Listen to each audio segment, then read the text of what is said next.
ओम नमो भगवते वासुदेवाय नमः। कार्तिक मास महात्म्य चौथा अध्याय। माता शारदा की कृपा, लिखूं भाव अनमोल। कार्तिक महात्म्य का कहूँ चौथा अध्याय खोल।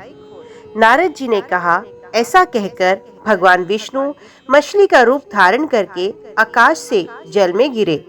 उस समय विंध्याचल पर्वत पर तप कर रहे महर्षि कश्यप अपनी अंजलि में जल लेकर खड़े थे। भगवान उनकी अंजलि में जा गिरे। महर्षि कश्यप ने दया कर उसे अपने कमंडल में रख लिया। मछली के थोड़ा बड़ा होने पर महर्षि कश्यप ने उसे कुएं में डाल दिया। जब वे मछली कुएं भी ना समा सकी तो उन्होंने उसे तालाब में डाल दिया। जब वे तालाब में भी ना आ सकी तो उन्होंने उसे समुद्र में डाल दिया। वे मछली वहां भी बढ़ने लगी। फिर मत्स्य रूपी भगवान विष्णु ने इस शंखासुर का वध किया और शंखासुर को हाथ में लेकर बद्री वन में आ गए।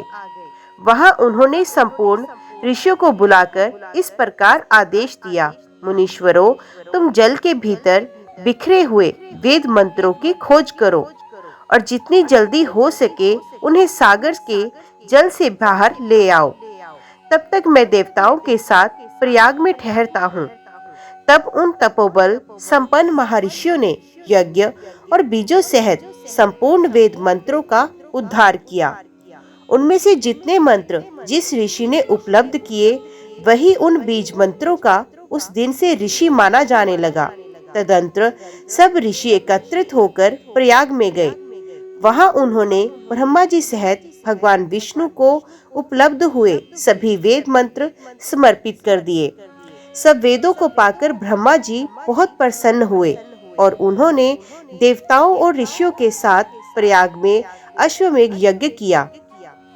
यज्ञ समाप्त होने पर सब देवताओं ने भगवान से निवेदन किया, देवाधिदेव जगन्नाथ, इस स्थान पर ब्रह्मा जी ने खोए हुए वेदों को पुण्य प्राप्त किया है और हमने भी यहाँ आपके प्रसाद से यज्ञ भाग पाए हैं। अतः ये स्थान पृथ्वी पर सबसे श्रेष्ठ पुण्य की वृद्धि करने वाला एवं भोग तथा मोक्ष प्रदान करने वाला हो। साथ ही ये समय भी महापुण्यमय और ब्रह्मघाती आदि महापापियों की भी शुद्धि करने वाला हो तथा ये स्थान यहाँ दिए हुए दान को अक्षय बना देने वाला भी हो। ये वर दीजिए। भगवान विष्णु बोले, देवताओं, तुमने जो कुछ कहा वे मुझे स्वीकार है। तुम्हारी इच्छा पूर्ण हो। आज से ये स्थान ब्रह्म क्षेत्र के नाम से प्रसिद्ध होगा। सूर्य वंश में उत्पन्न राजा भगीरथ यहाँ गंगा को ले आएंगे और वे वहाँ सूर्य कन्या यमुना से मिलेगी। ब्रह्मा जी और तुम सब देवता मेरे साथ यहाँ निवास करो। आज से ये तीर्थ तीर्थराज के नाम से विख्यात होगा। तीर्थराज के दर्शन से तत्काल सब पाप नष्ट हो जाएंगे। जब सूर्य मकर राशि में स्थित होंगे, उस समय यहाँ स्नान करने वाले मनुष्यों के सब पापों का ये तीर्थ नाश करेगा। ये काल भी मनुष्य के लिए सदा महान पुण्य फल देने वाला होगा। माघ में सूर्य के मकर राशि में स्थित होने पर यहाँ स्नान करने से सालोक्य आदि फल की प्राप्ति होगी। देवाधिदेव भगवान विष्णु देवताओं से ऐसा कहकर ब्रह्मा जी के साथ वहीं अंतर ध्यान हो गए। तत्पश्चात इंद्रादि देवता भी अपने अंश से प्रयाग में रहते हुए वहां से अंतर ध्यान हो गए। जो मनुष्य कार्तिक में तुलसी जी की जड़ के समीप श्री हरि का पूजन करता है, वे इस लोक में संपूर्ण भोगों को उपभोग करके अंत में वैकुंठ धाम को जाता है। ओम नमो भगवते वासुदेवाय नमः। अभी हम आपके सामने कार्तिक मास में पढ़ी व सुनी जाने वाली इल्ली और घुन की कहानी प्रस्तुत करने जा रहे हैं। ओम नमो भगवते वासुदेवाय नमः। एक इल्ली और घुन था। इल्ली बोली, आओ घुन, कार्तिक स्नान करें।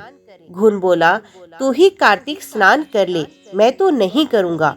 बाद में इल्ली तो राजा की लड़की के पल्ले के लगकर कार्तिक मास स्नान करती। घुन ने कार्तिक मास स्नान नहीं किया। दोनों मर गए। बाद में इल्ली के कार्तिक स्नान के पुण्य के कारण राजा के घर में जन्म हुआ। और घुन राजा के घर गधा बन गया। राजा ने बेटी का विवाह किया। बेटी ससुराल जाने लगी तो उसने अपनी पालकी रुकवाई और राजा से कहा, ये गधा मुझे चाहिए। तब राजा ने कहा, ये मत ले, चाहे और धन लेकर जा। पर लड़की नहीं मानी, मुझे तो यही चाहिए। गधे को रख के साथ बांध दिया तो गधा दौड़ने लगा। महल में पहुंचने पर गधे को महल के नीचे बांध दिया गया। जब लड़की नीचे उतरती तो गधा कहता, मुझे पानी पिला दे। तब लड़की ने कहा, मैंने पहले ही कहा था कार्तिक स्नान कर ले, पर तूने कहा मैं तो बाजरा खाऊंगा और ठंडा ठंडा पानी पीऊंगा। उनको बातें करते राजा ने सुन लिया। जब राजा ने कहा, आप मुझे सारी बात बताओ, तब लड़की ने राजा को सारी बात बताई कि मैं पिछले जन्म में इल्ली थी और ये घुन था। तब मैंने कहा, तू भी कार्तिक नहा ले, पर वे नहीं नहाया। मैं कार्तिक स्नान के पुण्य से राजा के घर में पैदा हुई और आपके घर में राजपाट कर रही हूँ। तब राजा ने कहा, कार्तिक स्नान का इतना पुण्य है तो हम दोनों जोड़े से नहाएंगे। रानी राजा ने अत्यंत प्रसन्न मन से कार्तिक स्नान कर दोनों ने दान पुण्य किया और सारी नगरी में कहलवा दिया कि सब कार्तिक स्नान कर नहाया हुआ पानी घुन पे डालेंगे, जिसे घुन को मोक्ष मिलेगा। हे कार्तिक भगवान, भगवान श्री हरि विष्णु जैसा सुख इल्ली को दिया, वैसा ही सुख सबको देना। ओम नमो भगवते वासुदेवाय नमः। आज की वीडियो में इतना ही। उम्मीद करती हूँ वीडियो आपको पसंद आई होगी। वीडियो पसंद आई हो तो वीडियो को लाइक और चैनल को सब्सक्राइब जरूर कीजिएगा। जय श्री हरि लिखकर कमेंट बॉक्स में अपनी हाजिरी और अपने सुझाव देना ना भूलिएगा। तो मिलते हैं अगले अध्याय के साथ। तब तक के लिए देखते व सुनते रहिए। जय मां कंजक, जय माता दी।